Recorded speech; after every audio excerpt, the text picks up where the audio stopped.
তবে মনে রাখিস গোবিন্দ, এই পথ হচ্ছে ত্যাগের পথ। এখানে সঞ্চয়, কামনা, বাসনা এই সমস্ত কিচ্ছু নেই রে। বলছি পারবো প্রভু, আমি সব পারবো, আমি সব পারবো প্রভু। বেশ, তাহলে চল, চলে আয় আমার সঙ্গে। আমাকে যেতে হবে অনেক দূরের পথে।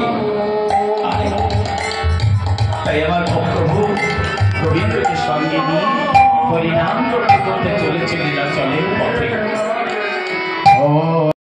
গোবিন্দের মনে এখন বড় আনন্দ, প্রভুর চরণের দাস হতে পেরেছি।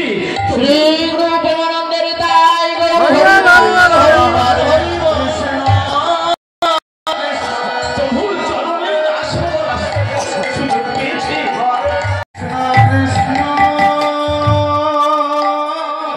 সেবা নিয়ে বলছে গোবিন্দ, চলো গোবিন্দ, অনেকটা সময় বিলম্ব হয়ে গেল।